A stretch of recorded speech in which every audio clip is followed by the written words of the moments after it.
All right, welcome back, everybody, for another deep dive. We've been talking about doing this one for a while. The moon landing. Did it happen?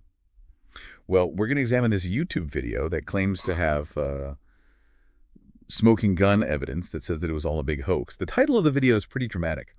Moon Landing Fraud, Deathbed Confession, MM16. Features this guy, Gilmore. And he claims that his dying father confessed to actually witnessing a staged moon landing. So let's dive in and see if his story holds any water. Yeah, one of the things that's so interesting about this video is that the whole thing really hinges on a secondhand account. Gilmore is basing everything on what his father, Cyrus Eugene Akers, supposedly told him, right before he died. Right. So Gilmore says his father was stationed at Cannon Air Force Base, back in 1968. He was a military policeman. Right. And on his deathbed, he confesses to seeing the whole moon landing fate inside this giant hangar made to look like the surface of the moon. He even goes on to describe this very elaborate lunar landscape set, complete with a lunar lander prop. And then he does something interesting. He actually gives us a list of 15 names. These are the only people his father claimed were allowed on set. And get this, under President Johnson's direct order, Gilmore even claims to have been able to actually verify some of the names. Okay, hold on a sec. Something about this giant set being totally dismantled. Yeah. After they're done with it. And the whole area just restored back to its original state like nothing happened. It just feels a little off to me. Don't you think there would be some trace of an operation that big? Even whispers or rumors or something? Yeah, that's a really great point. Construction on that scale would be almost impossible to erase completely. Just think about the logistics of something like that. We're talking about a massive undertaking involving hundreds, if not thousands of people. It's pretty hard to imagine keeping a secret like that. Yeah. Especially for this long. Yeah, and think about the technology, too. To fake a live broadcast that was watched by millions and millions of people around the world. And a set convincing enough to fool experts to this day.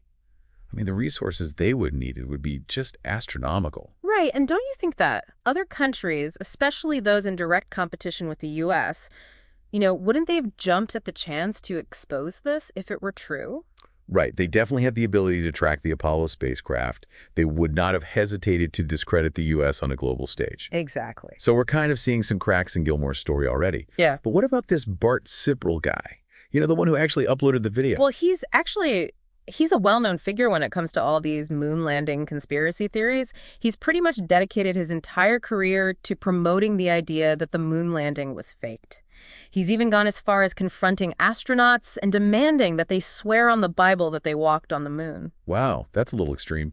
I wonder what motivates someone to go to those lengths. Right. It does raise a red flag, right? If the person who's promoting the story is already known for pushing these kinds of conspiracy theories, we need to be super careful about taking anything in this video as solid evidence. Yeah, for sure. Before we jump to any conclusions, let's take a look at the evidence Gilmore actually presents. He points to Cannon Air Force Base's own website, which actually does mention that President Johnson, the lunar lander, and the astronauts were all at the base at some point. And he also claims that he's found evidence online of some construction happening around that time, which supposedly supports his father's account of this set being built there. Okay, but just because someone was at a certain place at a certain time, that doesn't automatically prove there was a conspiracy going on, right? Exactly. There could be a perfectly reasonable explanation for those facts that have nothing to do with the staged moon landing. What other evidence does he offer? Well, he actually shows pictures of his father's military ID and also his grave marker to basically prove that he did exist and, that he served in the military. But that just proves that he was in the military. That doesn't back up any of the claims about the staged moon landing. Yeah, that's true. Okay, so we've got a very captivating story. We've got a source who is known for promoting conspiracy theories and some pretty shaky evidence. Where do we go from here? Well, now that we've kind of laid out the basics of Gilmore's story and kind of poked a few holes in it, maybe it's time to take a look at what his story, whether or not it's true, what it can tell us about why people believe in conspiracy theories in the first place, and maybe even more importantly, how you can protect yourself from falling prey to misinformation. Welcome back. Now, you might be wondering, why do we even bother dissecting stories like this? The moon landing happened, over 50 years ago, right? Yeah.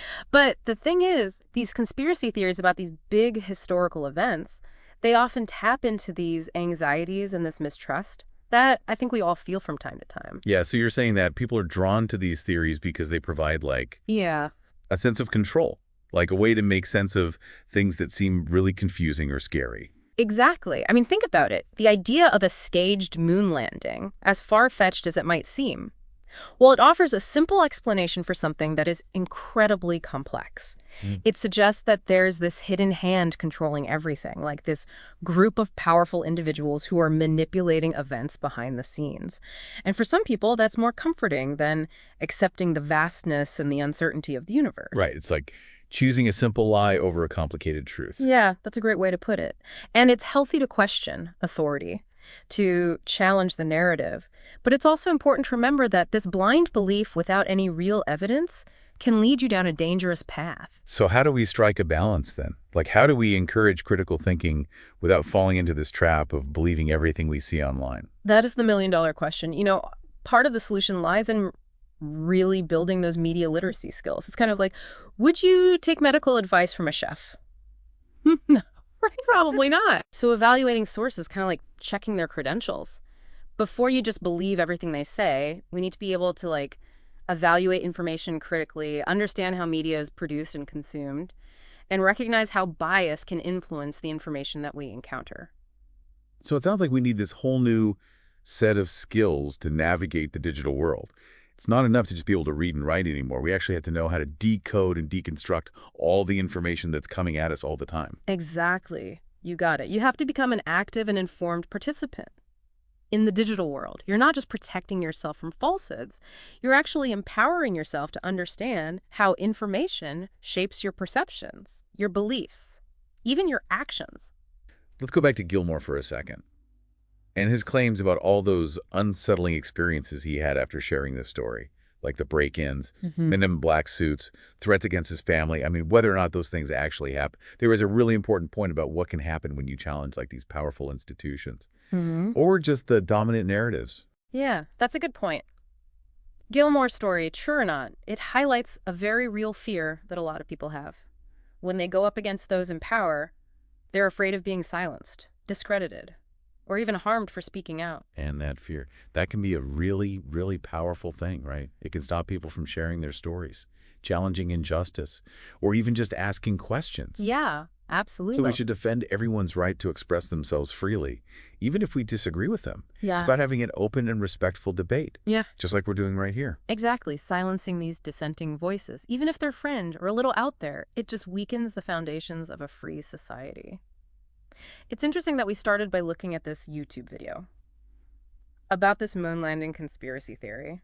And now we're talking about these really big ideas: information, power, and the critical thinking skills you need to navigate the digital age. We're not done yet either. When we come back, we're going to give you some actual strategies and resources so you can sharpen those media literacy skills and spot misinformation from a mile away.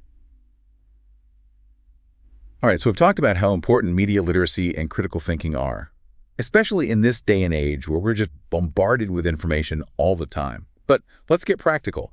What can our listeners actually do to be more discerning about the information they're taking in? You know, give us the tips and tricks to help us navigate this crazy world of information. Well, I'm glad you asked, because there are actually some pretty simple strategies you can use to really sharpen those media literacy skills.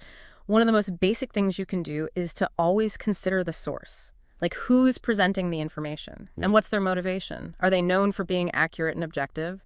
Or do they have a history of, you know, pushing biased or even misleading content? So it's like checking references for someone before you hire them. Right, exactly. Just because somebody has a platform or a big following doesn't mean they're a reliable source of information. Exactly. And it's not always about intentional deception either.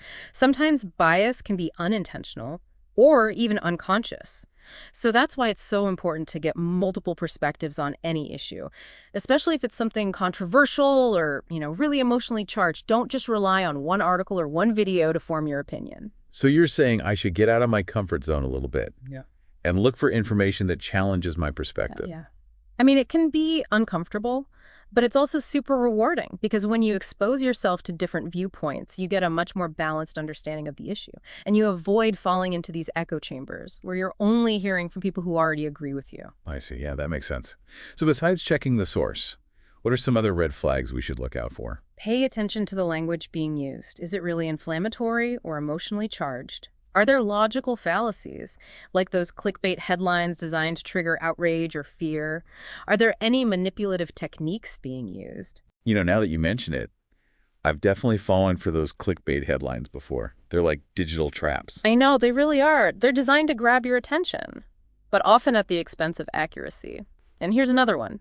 Be wary of information that just seems too good to be true, or that confirms your biases a little too perfectly. It's easy to fall into that trap of believing what we want to believe. I guess that's just human nature. We all want to be right. Yeah, of course. But that's where critical thinking comes in. You have to be willing to question your own assumptions and look for evidence even if it challenges what you already believe. Remember, healthy skepticism is your friend. So where can we go to find reliable information then? And how can we even develop these critical thinking skills? It feels like there's so much information out there, it's hard to know where to even start. Well, luckily, there are some amazing organizations out there dedicated to promoting media literacy and fact-checking. One that comes to mind is the News Literacy Project. They have a ton of resources, like lesson plans, articles, even games that teach you how to evaluate information effectively. That sounds like a fun way to learn. We'll be sure to include a link to their website in the show notes. Perfect. And of course, there are always those fact-checking websites, like Snopes and PolitiFact. They can help you verify those questionable claims or stories you see online. Those are definitely must-haves these days. Definitely. And one last piece of advice.